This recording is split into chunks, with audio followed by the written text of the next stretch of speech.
Baahubali cinema climax మనందరికీ తెలుసు. నేను బాహుబలిని చంపిన ఆ దుర్మార్గుడిని అంటూ కట్టప్ప చెప్పటంతో ఆ సినిమా ముగుస్తుంది.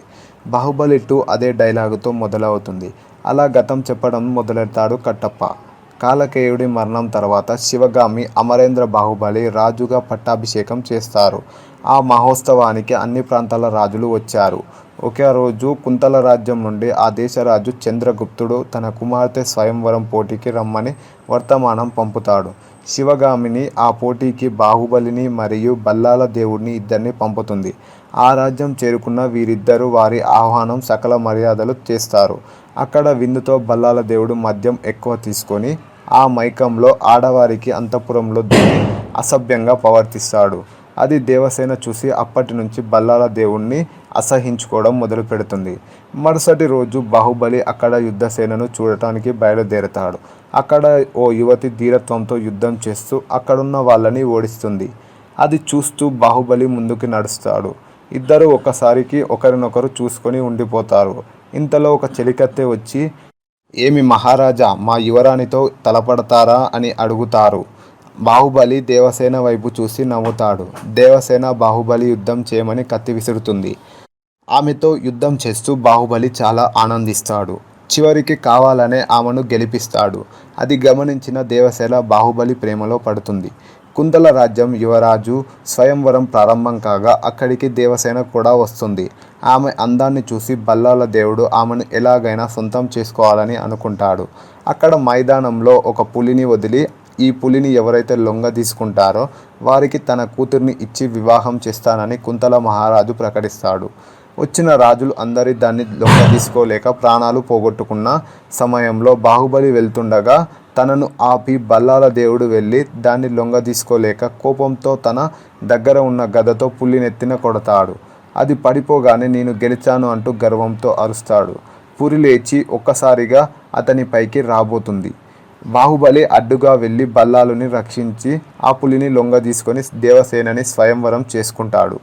అప్పటి నుంచి బల్లాల దేవుడు బాహుబలిపై కక్ష కట్టుకొని అవకాశం కోసం ఎదురు చూస్తూ ఉంటాడు. 1 ఏడాది తర్వాత బాహుబలి దేవసేనకు ఒక కొడుకు పుడతాడు.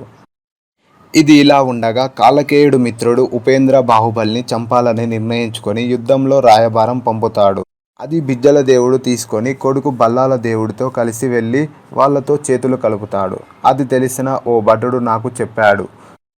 అది చూసిన బిజ్జల దేవుడు తన కొడుకు బల్లాల దేవుడితో కలిసి నా కుటుంబాన్ని బంధించి ఎవరితో చెప్పినా వారితో చంపివేస్తానని బెదిరించారు. అందువల్ల నేను ఎవరితో చెప్పలేకపోయాను. ఇంతలో యుద్ధం మొదలైంది. అసుర సైన్యం మొదటి రోజు సగం నేలకు ఒరిగింది.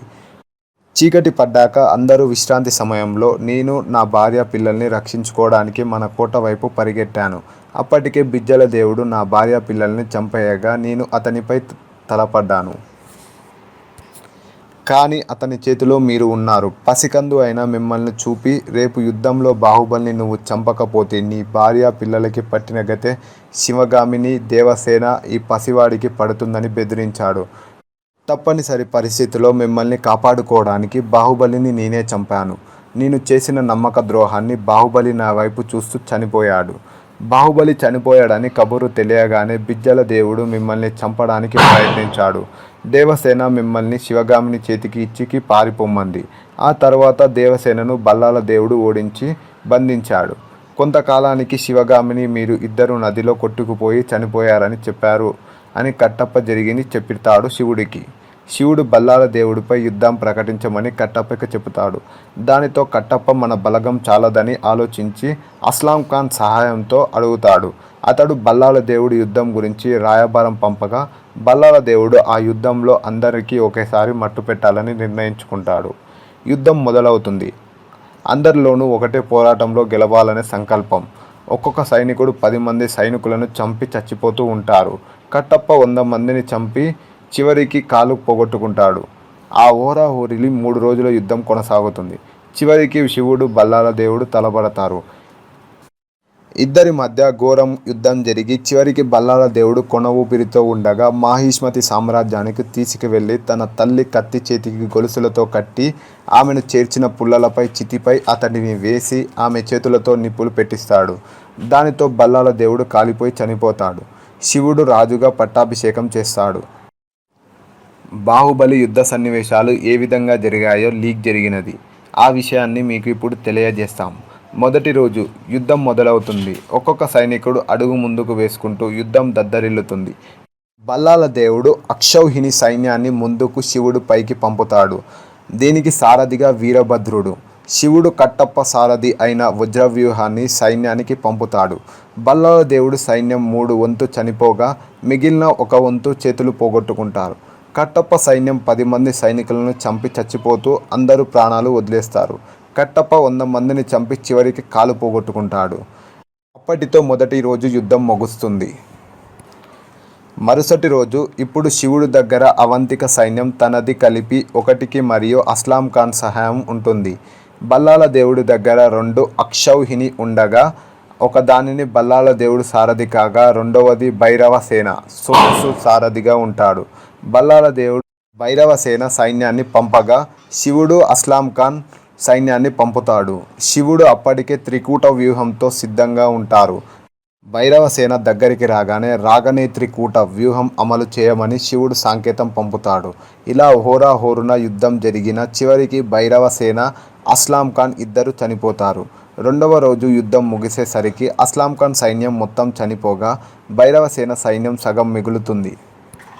ఇక చివరి రోజు 3వ రోజు శివుడి దగ్గర తన మరియు అవంతిక సైన్యం ఉంటుంది. బల్లాల దేవుడి దగ్గర తనది మరియు సగం భైరవ సైన్యం ఉంటుంది. శివుడు గరుడ వ్యూహాన్ని రచించి మొదట తాను వెనక భాగం అవంతికకు ఉంచుతాడు. బల్లాల దేవుడి సైన్యం ముందుకు వస్తుండగా అవంతిక సైన్యం బాణాలు విసరగా బల్లాల దేవుడి సగం సైన్యం నేలకు రాలుతుంది. తర్వాత ఇరువైపులా సైన్యం యుద్ధం చేసుకొని రక్తపు మడుగుల్లో తడుస్తుంది. ఆ తర్వాత చివరికి శివుడు బల్లాల దేవుడితో తలపడతారు. ఇద్దరి మధ్య ఘోర యుద్ధం జరిగి చివరికి బల్లాల దేవుడు కొన ఊపిరితో ఉండగా మాహిష్మతి సామ్రాజ్యానికి తీసుకువెళ్ళి తన తల్లి కత్తినటు గొలుసు కట్టి మరి ఆ చేర్చిన పుల్లలతో చితిపై అతడిని వేసి ఆమె చేతులతో నిప్పులు పెట్టిస్తాడు. దానితో బల్లాల దేవుడు కాలిపోయి చనిపోతాడు. శివుడు రాజుగా పట్టాభిషేకం చేస్తాడు. అదే సమయంలో శివుడు అవంతికతో పెళ్లి జరుగుతుంది. Thanks for watching. Please subscribe. నచ్చితే లైక్ చేయండి, షేర్ చేయండి. మరిన్ని అప్డేట్స్ కోసం మా యూట్యూబ్ ఛానల్ని సబ్స్క్రైబ్ చేయండి.